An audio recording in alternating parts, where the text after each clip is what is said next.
यार मैं जो लोग क्रिटिसाइज करते हैं ना उनको पलट के देखता भी नहीं ना, मुझे फर्क पड़ता है जिसका एक्टिंग से दूर दूर तक कोई ताल्लुक नहीं है वो बैठ के एक्टिंग के बारे में बात कैसे कर सकता है। अस्सलाम वालेकुम ख़वातीन हज़रात, मैं हूं आपका मेज़बान सुमेर। तो आज के नए प्रोग्राम में हम आपको खुश आमदीद कहते हैं। दोस्तों आज भी हमारे पास बहुत ज़बरदस्त किस्म की अपडेट्स हैं, लेकिन सबसे पहले हम बात करेंगे मौलाना तारिक जमील साहब के बारे में।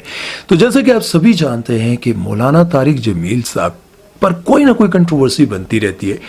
कोई ना कोई जो उनके मुखालिफ लोग हैं ना, जो उनसे इख्तलाफ रखते हैं, वो बस इसी इंतज़ार में होते हैं कि भाई कोई ऐसी चीज़ निकले। जैसे कि उन्होंने एक ब्रांड लॉन्च किया था, तो उस वक्त उनकी दुकान से जाकर, उनकी ब्रांड की शॉप से जाकर नाड़ा ख़रीदा और उस पर भी वीडियो बना दी कि भाई सब्र का और आजिज़ी का सबक देने वाले उनकी दुकान पर नाड़ा 3,000 रुपये का है। मतलब लोगों को कोई ये बात समझ नहीं आती कि यार ये तनकीद बनती है नहीं बनती।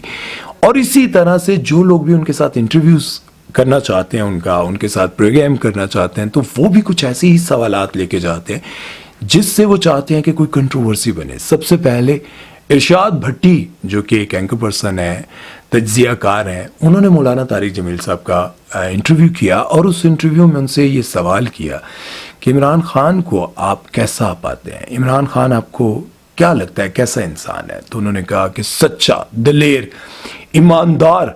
उन्होंने कहा आपने सोचा था कभी कि ईमानदार होने के साथ साथ ये इतना स्ट्रांग भी होगा कि जेल इतनी बहादुरी के साथ काटेगा।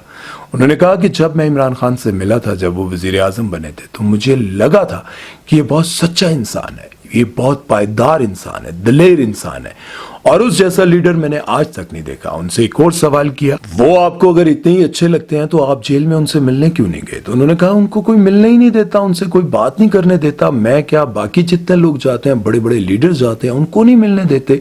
अगर कोई मुझे मिलने दे तो मैं उनसे मिलने ज़रूर जाऊँगा। उसके साथ साथ उन्होंने ये कहा कि मैंने आज तक इमरान खान जैसा ईमानदार लीडर नहीं देखा। एक और उनसे बड़ा तल्ख सवाल किया गया कि आप कभी नवाज शरीफ की काबीना में नज़र आते हैं, वहाँ पर दुआएं करते नज़र आते हैं, कभी उनकी वाइफ कुलसूम का जनाजा पढ़ाते हुए आप नज़र आते हैं, कभी आप इमरान खान को जफ्फियाँ मारते हुए नज़र आते हैं। हमारे जो 4 इमाम हैं उन्होंने ये कहा था कि अगर किसी आलिम को किसी हुक्मरान के दर पर पाओ तो उसके ईमान पर शक करना। तो उन्होंने कहा कि हम उनसे कुछ भी लेने नहीं चाहते थे, हम सिर्फ उनके पास जो हमने खाना खाया उसके अलावा हमने कभी उनसे कुछ नहीं लिया, हम तो दावत देने चाहते हैं।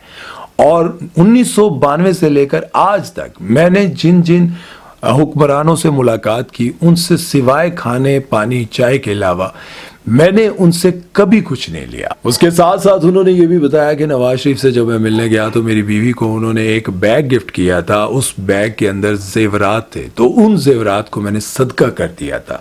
और उसके साथ साथ उन्होंने एक और जो अहम बात, एक अहम सवाल जब उनसे पूछा गया कि इंजीनियर मोहम्मद अली मिर्ज़ा बाबों के बारे में बात करते हैं तो बाबे तो कोई शाय ही नहीं और इस तरह की, तो उन्होंने कहा कि बड़े सगीर में जिनके खिलाफ वो बातें करते हैं उन्हीं की वजह से तो इस्लाम दाखिल हुआ था, और मेरे ख़ानदान का पहला फ़र्द उन्हीं बाबों की वजह से मुसलमान हुआ था।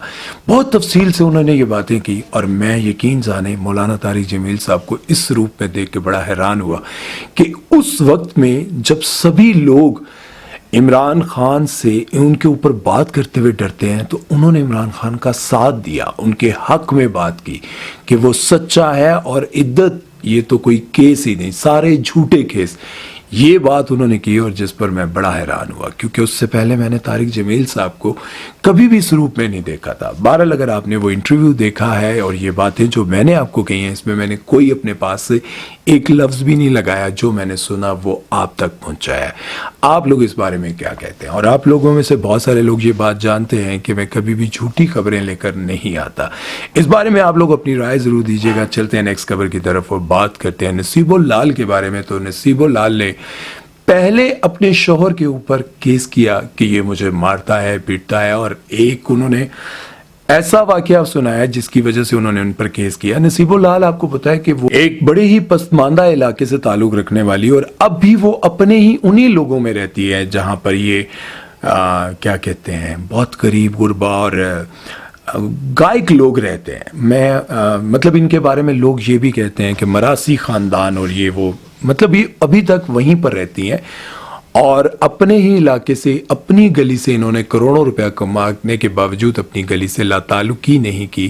نہ ہی یہ ڈیفنس میں شفٹ ہوئی ہیں, نہ یہ گلبرگ میں شفٹ ہوئی ہیں, یہ اپنے ہی لوگوں کے ساتھ رہ رہی ہیں.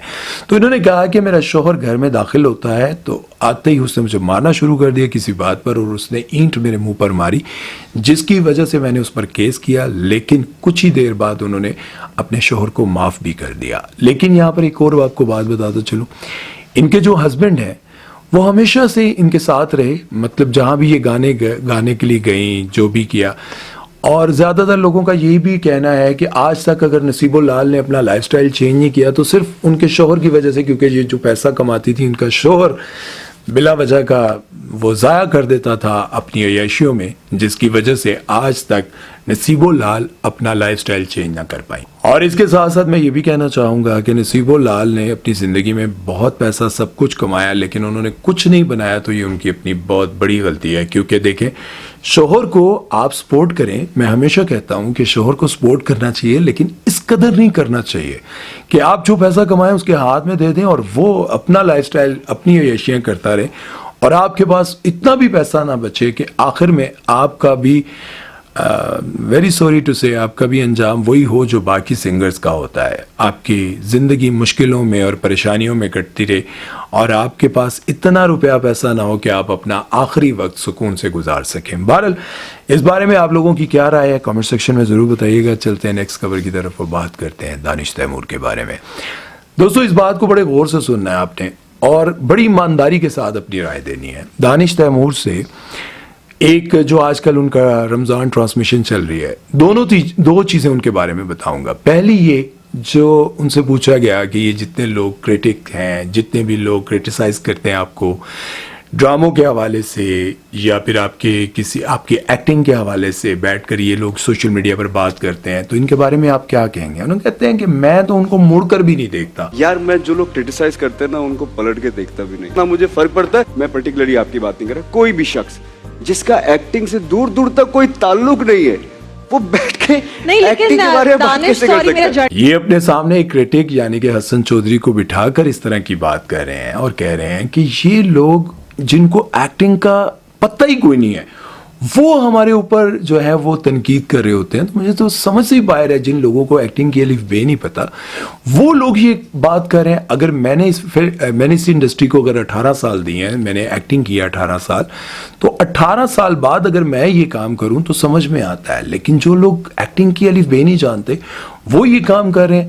اب ظاہر ہے اس بات پر غصہ تو آنا تھا, کیونکہ ظاہر ہے آپ ایک بندے کو, اور یہ صرف یہاں پر نہیں ہو رہا, پوری دنیا میں ہوتا ہے. تو حسن چودھری نے اس کا جواب دیتے ہوئے یہ کہا کہ دیکھیں دانش صاحب, یہ بات نہ کریں. پوری دنیا میں جو لوگ تنقید کرتے ہیں اس کے بعد ہی آنے والا پروجیکٹ امپروو ہوتا ہے. دنیا بھر میں اگر کام کے اوپر critique does not necessarily mean criticism, اگر کسی بھی کام کے اوپر کرٹیک نہیں ہوگا تو ہم سب گرو کیسے کریں گے؟ آپ نے بہت سارے ایسے پروجیکٹس دیکھے ہیں جس میں بہت ساری غلطیاں ہوتی ہیں, لیکن اس کے بعد اس ڈائریکٹر کا جو پروجیکٹ آتا ہے وہ بہت زیادہ امپروو ہوا ہوتا ہے. جس طرح سے آپ نے دانش تیمور کے جتنے بھی آپ ڈرامے دیکھیں اس میں سیم کریکٹرز آپ کو نظر آئیں گے.